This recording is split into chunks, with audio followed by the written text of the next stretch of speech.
እጅግ ያሳዝናልም እጅግ ልብ ይሰብራል። ታውቱን ፖሊሶች ቁልን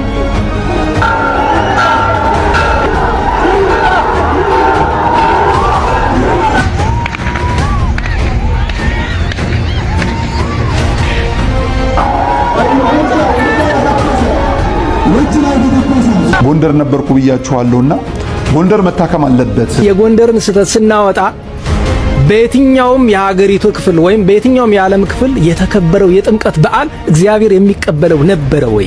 ዘፈን ጭፈራው መቆም መቻል አለበት። እጅግ ያሳዝናል በእውነት ዲላ በቅዱስ ሚካኤል ዕለት አዝናለች። ተመልከቱት ይህን ቪዲዮ። ታቦት እኮ ነው እየሸኙ ያሉት። ይቻላል እንዴ እንደዚህ? ተመልከቷቸው ደግሞ እኚህን ሙስሊም እኮ ናቸው። በታቦቱ ፊት እየዘመሩ ነው። እንደዚህም ይቻላል እንዴ? ብንሰርክም ባንሰርክም እንኳን ክርስቲያን ሆን መሬት እንኳን ኦርቶዶክስ ሆን በታለ ውጭ ላይ ተተኮሰ። ውጭ ነው ተተኮሰ ነው ውስጥ አይደለም። ስርዓት አድርጉ። በለሶች አንድ ጊዜ ተቃውጡልን፣ ፖሊሶች ውጡልን። ከህዝብ ጋር መጣና ታጣቃችሁ ፖሊሶች ቤተክርስቲያን እንዴት ትተዋለች?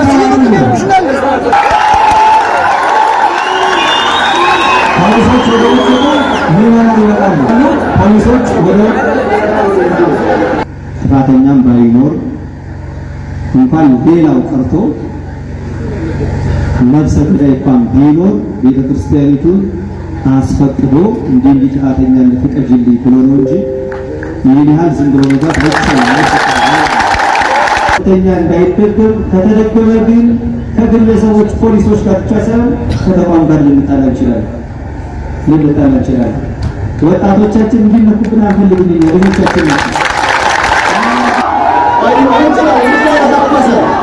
ውጭ ላይ ተተኮሰ። ውጭ ነው ተተኮሰ ነው ውስጥ አይደለም። ስርዓት አድርጉ። በለሶች አንድ ጊዜ አረጋጉት። አንድ ጊዜ አረጋጉት። ቆዩ አንድ ጊዜ አረጋጉት። አንድ ጊዜ ውጭ ላይ ተተኮሰ። ውጭ ነው ያልተባልኩ ውጭ ነው እርቀት አለው። እንረጋጋ። አንድ ጊዜ ውጭ ላይ ነው። አይ እውነት ለቤተክርስቲያን አስባችሁ ከሆነ ስርዓት አድርጉ። ቆዩ። ውጭ ላይ ነው። የልጅ ሲያገለግል የሰነበተ 2 ሳምንት ሙሉ ያገለገለ ልጅ ነው። የሰንበት ተማሪ ነው። አጠቃቀሱን አያውቅበትም። ስርዓት አድርጉ። ቆዩ። ተረጋጉ። ያ ነገር አትፈሩ እባካችሁ። ፖሊሶች ባካችሁ ነው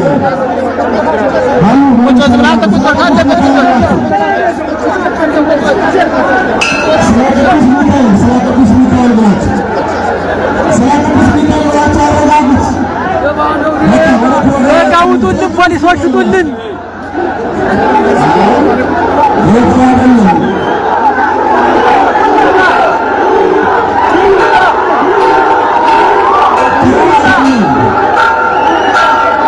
ከህዝብ ጋር መጣና ታጣቃችሁ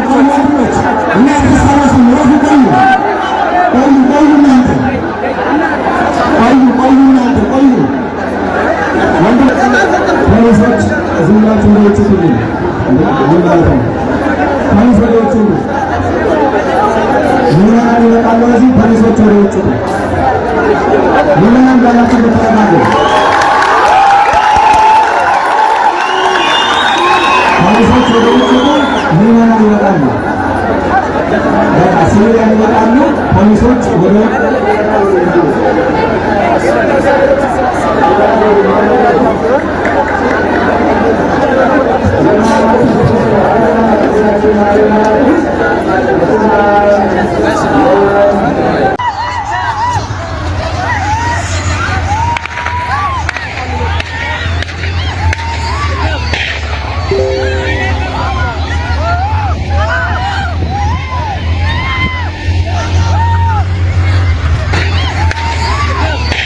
ብዙዎቻችሁ ይህን ቪዲዮ አይታችኋል ብዬ አስባለሁ።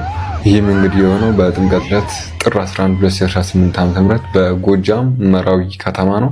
ህዝቡን ፋኖ አጅቦ ታቦት እየሸኙ ባለበት ወቅት ባልተጠበቀ ሁኔታ በአራቱም አቅጣጫ በመከላከያ ሰራዊት መከበቡና በማይክሮፎንም እንግዲህ እጅ የማትሰጡ ለፋኖ ኃይሎች እጅ የማትሰጡ ከሆነ እርምጃ እንወስዳለን የሚል ድምጽ ሰምተው ወዲያውኑ ሽማግሌዎችን ልከው ለማግባባት ቢሞክሩ አንዳንድ በህዝቡ ውስጥ የተደበቁ ፋኖዎች ግን ቶክስ በመጀመሪያቸው ምክንያት እዛው ምሽጉን ይዞ የነበረው መከላከያ ሰራዊትም እንግዲህ ቶክስ መጀመሩንና እንዲሁም ህዝቡ በዚህ ተደናግጦ መሮጥ እንደጀመረ ነው እንግዲህ በደረሰ መረጃ ለማረጋገጥ የቻልኩት። እጅግ ያሳዝናልም እጅግ ልብ ይሰብራል። በኢትዮጵያ ምድር ጥር 10 ቀን የደስታ የዝማሬና የነጭ ልብሶች ቀን ነው።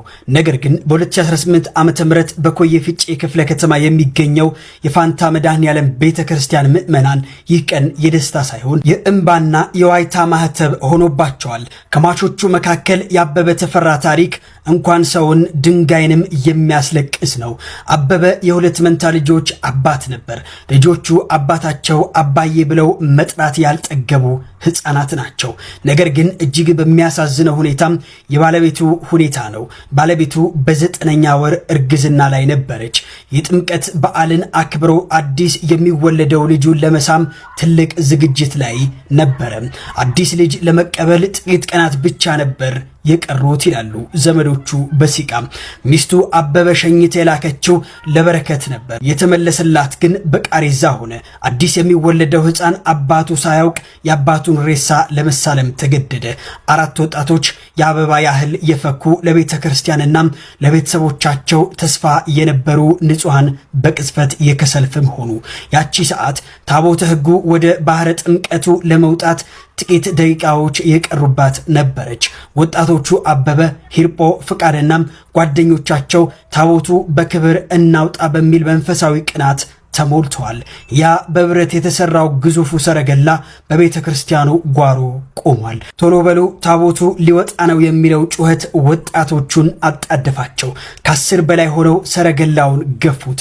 ሰረገላው ሲንቀሳቀስ የብረቱ ጩኸት ከወጣቶቹ ዝማሬ ጋር ተቀላቅሎ ነበር። ነገር ግን ማንም ያላስተዋለው አንድ ነገር ነበር። ከላይ የተዘረጋው የከፍተኛ ኃይል የኤሌክትሪክ ገመድ ዝቅ ብሎ ሰረገላውን እየጠበቀ ነበር። ልክ ሰረገላው አናቱ ገመዱ ሲነካው ምድር የተናወጠች መሰለች። ሰማያዊ ብልጭታ አካባቢው አበራው። ሰረገላው ላይ እጃቸው ያሳረፉ 4 ወጣቶች በኃይለኛ ንዝረት ተቆለፉ። መላቀቅ አልቻሉም። አካላቸው በኤሌክትሪክ ኃይል ሲቆላ ጓደኞቻቸውና እናቶች በፍርሃት ደነዘዙ። መድኃኔዓለም ድረስ የሚለው ጩኸት በአየር ላይ ተበተነ። ታቦቱን ሊያጅቡ ነጭ የለበሱ ወጣቶች የጓደኞቻቸው አስክሬን ተሸክመው ወደ ሆስፒታል ሲሮጡ ታዩ። የጥምቀቱ ውሃ በእንባ ተበረዘ። ይህ አሰቃቂ አደጋ በመላው ሀገሪቱ ለሚገኙ ደብሮች ትልቅ ማስጠንቀቂያ ሆኖም አልፏል። በዚሁ አጋጣሚ ጎንደር ነበርኩ ብያችኋለሁና ጎንደር መታከም አለበት። የመስቀል የጥምቀት በዓል ምንም ጥርጥር የለውም። የዘፈን ጭፈራው መቆም መቻል አለበት። ግን በአካባቢው ላይ ሆነን ደግሞ እንዳየን ሰው እውነትን መመስከር መቻል አለብን። ካሜራው ማሳየት የፈለገውን የ3 ደቂቃ ወይም የ5 ደቂቃ የቲክቶክ ቪዲዮ ሰርክል አካባቢ የነበረውን የሙዚቃ ጭፈራ አጉልቶ አሳየ እንጂ ከዋዜማው ጀምሮ በላይቭ ስርጭቶቻችንም ጭምር ስንሰራ ነበረ። ውዳሴውን፣ ዝማሬውን፣ ምስጋናውን፣ ቅዳሴውን ያንን ያላዩ አይኖች 3 ደቂቃ የተለቀቀችን ቪዲዮ ብቻ አይቶ የጎንደርን ስም ማንሳት አግባብ ነው የሚል እምነት የለኝም። ምንም ጥርጥር የለው። ለጭፈራ መሆን መቻል የለበትም።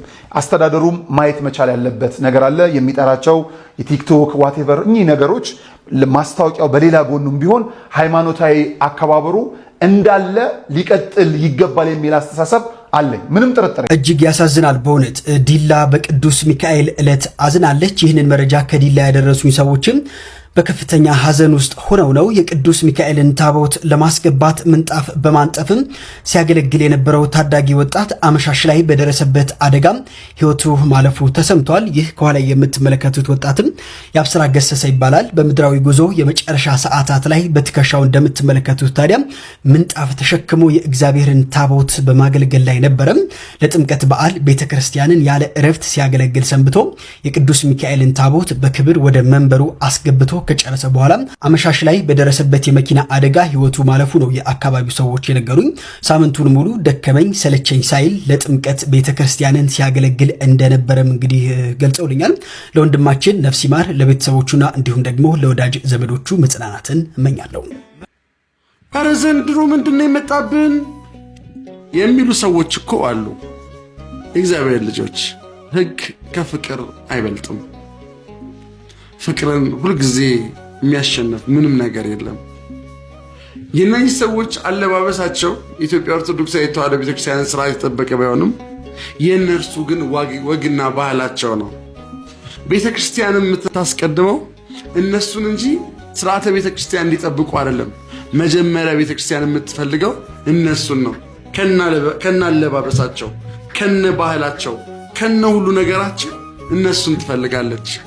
ያኔ እኛ ፍቅርን ስንሰጣቸው ፍሬያችን ክርስቶስን ሲገልጥ ወደኛ ይክሳቡና ሁሉ ነገራቸው ቤተክርስቲያን የሚሰብክ ይሆናል። አለባበሳቸውም ይስተካከላል። እኛ አባት ደግሞ ሙስሊም ናቸው። ሙስሊም ሆነው እንዴት እንደዚህ በታቦቱ ፊት ያሽበሽባሉ? ፍቅር ነው። ማን ያውቃል? ሙሉ ለሙሉ ልባቸውን ማርኮ ለመቅደሱ አገልጋይ እኮ ሊያደርጋቸው ይችላል። አያቸው ኦርቶዶክሳውያን፣ ከሕግ ፍቅር ይበልጣል። ፍቅርን እናስቀድም። ሰሞኑን አጀንዳ የሆነው ነገር ድንገት ደርሶ የመጣ ነገር አይደለም። ለአንዳንድ ሰዎች የዛሬ 2-3 ዓመት የተጀመረ የተፈጠረ የሚመስላቸው ነገር አለ። ይሄ ዘፈኑ ዝላዩ ምኑ ማለት ነው።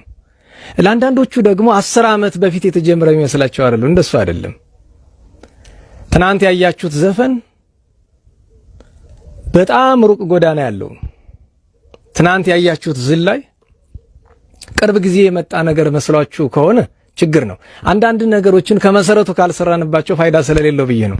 ሁለተኛ እንድናነሳ የምፈልገው ነገር እሱ ነው። ሶስተኛውና የመጨረሻው እውነት በሌሎች ስፍራዎች የተከበሩት የጥምቀት በዓሎችን እግዚአብሔር ተቀብሏቸዋል ወይ? ማለት ጎንደር ላይ ዘፈን ዝላይ ስለነበረ ሌላ ቦታ ላይ ዘፈን ዝላይ ስላልነበረ ለእግዚአብሔር የሚገባ መስዋዕት በሌሎች ስፍራዎች ቀርቦባቸዋል ማለት አንዳንዴ የሰው ስና የራሳችን እንዳንረሳ ብዬ ነው። እኛ ጋር የተሰራውን ነውር ይሄ ዝላዩ፣ ዘፈኑ፣ ዳንኪራው ምኑ ነውር ነው። እንኳን እንደ ክርስቲያን አልኳችሁ እንደ ሰው ራሱ ጸያፍ ነው። እሱን መካድ አንችልም። እኛ ትልቅ ስህተት ነው የተደረገው፣ ግን ዛሬ የጀመረ አይደለም። እሱን እመጣበታለሁኝ። ነገር ግን አብዛኞቻችን የጎንደር ዘፈን ላይ ጎንደር ላይ የተደረገው ዝላይ ላይ ስናተኩር በየትኛው ስፍራ ነው በእውነት እግዚአብሔር የሚቀበለው ነገር? በነገራችሁ ላይ አንድ እንድታውቁት የሚያስፈልገው ነገር አለ። አባቶቻችን ሲያሳድጉን፣ ቅድስና ያላቸው መምህራን ሲያሳድጉን አንድ ነገር ነግረውናል። አንድ ነገር ከድርጊቱ ከተግባሩ የሚቀድመው የምታደርግበት ልብ ነው። ለምሳሌ ለሰው ለታይታ ብሎ ልብሱን አሰማምሮ ሲዘምር የሚውል ሰው አለ። በቪዲዮ እየተቀረጸ እዩኝ እያለ እግዚአብሔርን ረስቶ ለሰው ለመታየት ሲዘምር የሚውል ሰው አለ። መዝሙሩ የእግዚአብሔር ነው ቃሉ። ሰውየው የሚያደርግበት ምክንያት ግን በእግዚአብሔር ፊት ፍጹም ተቀባይነት እንዳይኖር ያደርጋል። በተቃራኒው ደግሞ እናቶቻችን እሰይ ስለት የሰመረ እያሉ ይዘፍናሉ። በታቦቱ ፊት ይዘፍናሉ። ዘፈን መቼም በቤተክርስቲያናችን አንዳንድ ሰዎች ከምን እንዳመጡት ባላቅም ዘፈን ኃጢአት አይደለም የሚሉ ሰዎች አሉ። ዘፈን ኃጢአት ነው 101%። እንዲሁ 101% የሚባል ካለ ኃጢአት ነው። እሱን ደጋግሜ ተናግሬያለሁ። ዘፈን ለክርስቲያን ዘፈን ኃጢአት ነው 100%። ነገር ግን እናቶቻችን እና መምህራችንን በታቦት ፊት የሚዘፍኑ እስክስታ የሚወርዱ እናቶችን እንዳትነቅፋቸው አሉኝ። እንዴ ለምን? ዘፈን ኃጢአት አይደለም ወይ? አዎ ኃጢአት ነው። ታዲያ ለምንድን ነው የማልነቅፋቸው? በሁለት ምክንያት። አንድ በገባቸው ልክ በየዋህነት በቅንነት የሚያቀርቡት ነገር ስለሆነ ለዕለት እግዚአብሔር ይቀበላቸዋል። ይሄን መርሳት የለብህም። ሁለት እነዚህ ሰዎች የሚዘፍኑት እኛ ስርዓት ህግ ስላላስተማርናቸው ነው። ጥፋቱ የኛ ነው። ስለዚህ መንቀፍ ካለብህ ራስህን ንቀፍ። አንድ አስተማሪ ተዘፈነ ብሎ ዘፋኙን ምዕመኑን ከመንቀፍ የሚቀድመው እንዳይዘፍን መስራት ሲኖርበት ስላልሰራ። በነገራቸው ላይ መስራት ማለት መድረክ ላይ ወጥቶ መስበኩ አይደለም፣ ገድል ይጠይቃል። በነገራቸው ላይ ምዕመናንን ወገኖቻችንን ወደ ጎዳና ለመመለስ እንኳን የፌስቡክ ትችት ሁላችንም እኔም እናንተ የምናደርገው እንኳን የፌስቡክ ትችት አልኳችሁ የመድረኩ ስብከት ምዕመንን አያስተካክልም። ምክንያቱም እኛ ራሳችን ሰባኪዎቹ መንፈስ ቅዱስ የራቀን ሆነን ሳለን እንዴት ብለን ነው? እሱን በኋላ እግዚአብሔር ፈቅዶ ጊዜው ካለ መጣበታለሁ። እና እናቶች በታቦት ፊት ሲዘፍኑ መዝፈን ስተት ቢሆንም በታቦትም ፊትም ሆነ ቤትም ስፍራ መዝፈን ስተት ቢሆንም በገባቸው ልክ በሚያውቁት ልክ በየዋህነት የሚያቀርቡት መስዋዕት ነውና በሌላ ጊዜ ማስተማር ነው እንጂ ዕለቱኑ ዘፈናችሁ ብለህ እንዳትነቅፋቸው እናቶችም ብለዋል። ምክንያቱም ጥፋቱ የኔ ስለሆነ የኛ ስለሆነ ያላስተማርን ያልሰራን ጥፋቱ የኛ ከነቀፍክ ራስህን ንቀፍ ብለውናል። እና መሰረታዊው ነገር ሶስተኛ ልንመልሰው የሚገባ ጥያቄ መዝሙር ስለተዘመረበት ብቻ ከአዲስ አበባ ጃን ሜዳ ጀምሮ በአጠቃላይ በሀገሪቱ የተደረገው የጥምቀት በዓል በእውኑ በእግዚአብሔር ፊት ንጹህ መስዋዕት ነበረ ወይ? የጎንደሩ ብቻ ነው ወይ ችግር የነበረበት? አሁን ይሄ ጎንደርን ለመከላከል አይደለም። ምክንያቱም ታውቃላችሁ እድሜ ዘመኔን ስጮህ የኖርኩ ሰው ነኝ። ሌላ ቁም ነገር ባይኖረኝም ይሄ ቀን እንዳይመጣ ብዙ ጮክ ያለው በጣም ብዙ ጮክ ያለው። አሁን ጎንደርን ስለመከላከል አይደለም። ነገር ግን የጎንደርን ስተት ስናወጣ በየትኛውም የሀገሪቱ ክፍል ወይም በየትኛውም የዓለም ክፍል የተከበረው የጥምቀት በዓል እግዚአብሔር የሚቀበለው ነበረ ወይ? ትክክለኛ ንጹህ መስዋዕት ያቀረበ ማን ነው? ራሳችንን እንድንፈትሽ ብዬ ነው። ሶስት ነገሮችን አሁን ባጭር ወደ ኋላ ልመለስና የጎንደር ጥምቀት ከሌላው በምንድን ነው ለየት የሚለው? አንድ ሐቅ ነግራቸዋለሁ። ሁለት ኢሉዥን ሰዎች የሚመስላቸው፣ ሶስት ግርግር አለ፣ ደስ የማይል ነገር። አንደኛው የጎንደርን ጥምቀት ለየት የሚያደርገው ቅብብሎሽ አለ። በአክሱም የነበረው ስርዓተ ጥምቀት ለላስታ አቀበለ። አክሱሞች ራሳቸው አልተውም፣ ግን መንግስት ወደ ላስታ ሲሄድ ትኩረትም ጊዜም የትኩረት ማዕከል የሚሆኑ የመንግስት መቀመጫዎች ናቸውና ከአክሱም ወደ ሮሃ ወደ ላስታ ሄደ። በቅዱሳን ነገስታት ዘመን ማለት ነው። ከዛ እንደገና የዛግዌ ሥርወ መንግስት ተጠናቆ ወደ ሸዋ ሲሄድ አሁንም ማዕከሉ ደብረ ብርሃን ስለነበረ የጥምቀት ትኩረት ደብረ ብርሃን ማዕከል ላይ ነበረ። ከዛ ከሸዋ ከግራኛ አህመድ ወረራ በኋላ እንደገና ወደ ጎንደር ሲመጣ አሁንም የትኩረት ማዕከሉ ጎንደሩ ነች። ጎንደር ሌሎች የሰጧትን ነው፣ ግን የሰጧትን ይዛ የጨማመረቻቸው ነገሮች አሉ መልካም የሚባሉ የጎንደር ነገስታትና የጎንደር ሊቃውንት። አንደኛ ጎንደር የነገስታት ማዕከል ሆና ለረጅም ጊዜ ስላገለገለች ከ16ኛው ክፍለ ዘመን መጨረሻ ጀምሮ እስከ 19ኛው ክፍለ ዘመን አጋማሽ ድረስ የመናገሻ ከተማ ስለነበረች በእነዚህ ጊዜያት የነበሩ ሊቃውንት ለየት የሚያደርገው አንደኛ ነገስታቱ ባሕረ ጥምቀት የሚከበርበትን ዛሬ ድረስ ያለ ለየት ያለ ግንብ እና መጠመቂያ ገንዳ ተሰርቶ እስካሁን ድረስ መኖሩ ነው አንደኛው። ሁለተኛ ዛሬ በመላው ዓለም ኦርቶዶክሳውያን በተለይ በኢትዮጵያ የሚያከብሩበት የጥምቀት ስርዓት ሰባቱ ምዕራፍ እዚያ ላይ የሚደርሱ እያንዳንዱ ቀለሞች የተደረሱትና የተዘጋጁት ጎንደር ውስጥ ስለሆነ ሁለተኛው ይሄ ነው። አንደኛ ማክበሪያው ስፍራ ነው። ሁለተኛ የሚደረስበት ስርዓትም ሆነ ቀለሙም አሁን የሚደረገው ነገር በሙሉ የተጀመረው ጎንደር ላይ ስለሆነ የጎንደር ለየት የሚልበት ምክንያት እሱ ነው። ሶስተኛው ዛሬ ነው ያርገውና ጎንደር አባቶች ያኖሩትን ስርዓት ወደ ግራም ወደ ቀኝም አትነካም፣ አትለውጥም። ዘመን የወለደውን ንጉሥ የወደደውን አትልም። ያችኑ የተሰራችውን ስርዓት ላለመልቀቅ ጥረት ሲደረግ ስለነበረ እስከ 1980ዎቹ 90ዎቹ አካባቢ ድረስ ምንም ነገር የጥንቱን ሳይለቅ ነው የቆየው። ዋና ምክንያቶች እነዚህ ናቸው። ነገር ግን የጎንደርን ጥምቀት ለየት የሚያደርገውን ነገር ሰው አልተረዳውም። ይሄ አሁን መጠመቂያ ገንዳው ለየት ያለ ነው። ነገር ግን አክሱም አለ። ምናልባት ጥንት እንደነበረው ላይሆን ይችላል እንጂ ላሊበላም፣ ደብረ ብርሃንም ሌሎችም ስፍራዎችም ላይ አለ። የጎንደርን ጥምቀት ለየት የሚያደርገው መጠመቂያ ባህሩ ነው ብለን ብንልም እንኳን ከሱ የሚበልጥ አለ። ስርዓቱ የተሰራው ጎንደር ነው ብንልም እንኳን ከሱ የሚበልጥ አለ። ቀለሙ ነው ብንልም ከሱ የሚበልጥ አለ። ሊቃውንቱ ናቸው ብንል ከሱ የሚበልጥ አለ። ይሄ የሚበልጠው ነገር ምንድነው ነው? የጎንደርን ጥምቀት ምን ለየት እንደሚያደርገው ስላላወቅነ ጎንደሬም በለው ከየትም የኢትዮጵያ ክፍል የመጣ የትኛውም ኢትዮጵያዊ የትኛውም ኦርቶዶክሳዊ ቢሆን ጎንደር ሲመጣ የጎንደር ጥምቀት ምክንያቱ ምን እንደሆነ ስለማያውቅ እውነቱን ልታውቁ የሚያስፈልገው ነገር ትናንትም ሆነ አምና መሃል ፒያሳ ከአፄ ቴዎድሮስ ሐውልት በታች ሲዘል የነበረው አብዛኛው ጎንደሬ አይደለም። ግልጹ እንነጋገር። በዓሉን ለማክበር ከየትም ስፍራ የመጣ ነው። መምጣታቸውን እናደንቃለን። መጥቶ ዝላዩን ሲያገኝ ሲዘል የሚውል ነው። እኔ በነገራችሁ ላይ የጎንደር ጥምቀት ላይ ብዙዎቻችሁ ያያችሁት ክፍተት ዘፈኑ ነው፣ ዝላዩ ነው። ከሱ የሚከፋ ነገር አለ። አሁን አልነግራችሁም። ብዙ ችግር አለ። እሱን እንተው ለጊዜው። ግን የጎንደርም ጥምቀትን በጎንደር ሲባል ሰው ሳይገባው ነው። በነገራችሁ ላይ በጣም ማዝነው እንኳን ሌላ ጎንደር የሆነውን ሰው 99% ብትጠይቁት አይመልስላችሁም። ጎንደርን ለየት የሚያደርገው ባሕረ ጥምቀቱ ነው ይባላል። ጥቂት ምክንያት ሊሆን ይችላል። ሊቃውንቱ ቀለሙ ምናምን ሊባል ይችላል። ቀለሙና ሊቃውንቱ የትም አሉ። ምንጩ መሆኑን አንክድም። አዎ ጎንደር ለብዙ ነገር ለቃለ እግዚአብሔር ምንጭ ናት፣ ለሥርዓት ምንጭ ናት። ነገር ግን ዋናው የጎንደርን ጥምቀት ለየት የሚያደርገውን ነገር ስላልተረዳን ነው እዚህ ሁሉ ችግር ውስጥ የገባ ነው። የጎንደርን ጥምቀት ለየት የሚያደርገው ዋናውና ሁላችንም ያላወቅነው ሁለት ነገር አለ። እሱን ስለተውነው ነው የጎንደር ጥምቀት የተበላሸው። የታይታ ስራ ነው። በነገራችን ላይ ባይዘፈንም ባይዘልልም እግዚአብሔር የሚቀበለው በዓል አይደለም። እያደረግነው ያለነው ነገር መቋሚያ ይዘህ ዝማሜ ስላቀረብክ አይደለም እግዚአብሔር የሚቀበለ። መዝሙር ማቅረብ ብቻውን ምንም አይሰራም።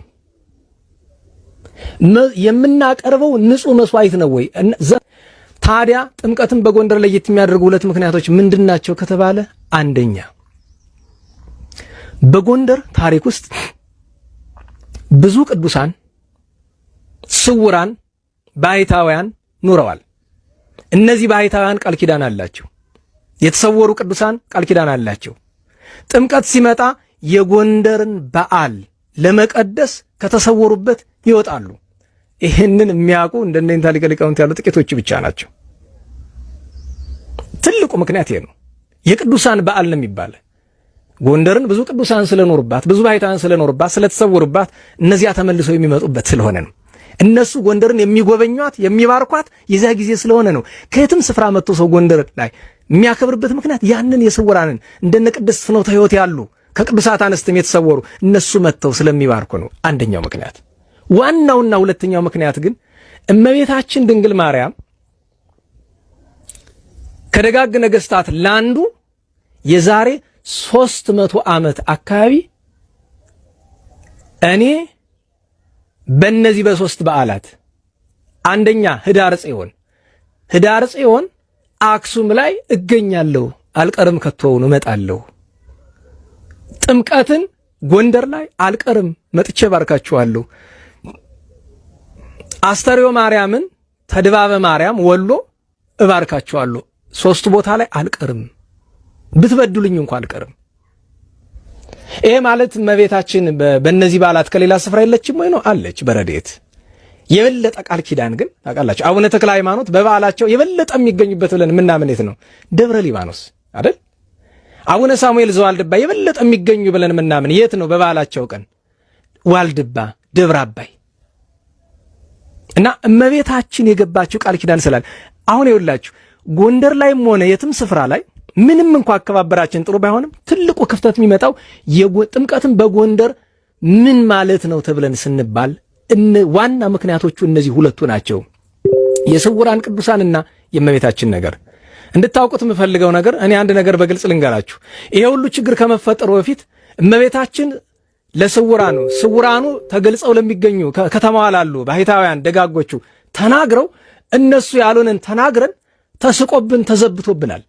እዚህ ሁሉ ሳይደርስ እኮ እንኳን ዛሬ አልኳችሁ ከዓመታት በፊት ጥምቀት ላይ አደጋ ደርሶ ያሁሉ ሰው ሲሞት ጎንደር ላይ ከመደረጉ በፊት ተዋላለን። እኛ ተራ ሰዎች ነን፣ ግን ከእውነተኛ አባቶች ያገኘነውን ነገር መናገር ግዴታችን ነው። ስለዚህ የዚህ በሽታ የጎንደር ጥምቀት ምንነቱን አለመረዳት ስለሆነ በተለይ ለከተማው ሰው የዚህ ሁሉ በሽታ ቁጥር አንድ ተጠያቂ የከተማው መምህራን፣ አገልጋይ ነው። ምክንያቱም እሱ የማያውቀው እሱ ካላወቀው ምዕመኑ ቤት ያውቀዋል። ስለዚህ ለእመቤታችን ክብር፣ ለቅዱሳን ስውራን ክብር፣ ከሁሉ በላይ ደግሞ ለጌታችን ለመድኃኒታችን ለኢየሱስ ክርስቶስ ክብር እንደሚገባ በዓሉን ከማዘጋጀት ይልቅ እንግዳ ይመጣል የሚባል ነገር በየትኛውም ስፍራ ለሚመጣ እንግዳ ተብሎ የሚዘጋጀው ነገር እንዴ ከሁሉ የሚቀድመው የእንግዶች ሁሉ ጌታ መድኃኒታችን ክርስቶስ የእንግዶች ሁሉ እመቤት እግዝእትነ ማርያም ለነሱ የሚሆን ምን መስዋዕት አዘጋጅተናል። በነገራችሁ ላይ ወልደ እግዚአብሔር በእንግዳ ይመሰላል ቢባልም ዋና እንግዶች ገንዘብ ይመዘው መጥተው በየሆቴሉ የሚንከላወሱት አይደሉም። ዋና እንግዶች ማለት ድሆች ናቸው። ድሃ የሚረገጥበት የሚናቅበት በዓል አይደለም የጥምቀት በዓል። የራባቸው የጠማቸው እንኳን ይቅርና የአብነት ተማሪዎች እኮ የጥምቀት ቀን ርቧቸው ነው የሚል። በነገራችን ላይ ምንም ዝክር እንኳን የለም እኮ ዝክር እኮ የለም የጥምቀት ራሱ ትንሽ የቃና ዘገሊላ ይሻላል።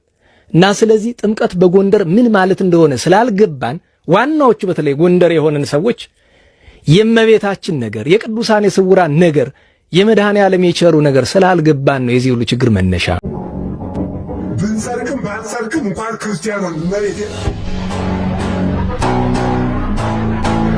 እንኳን ኦርቶዶክስ ሆነ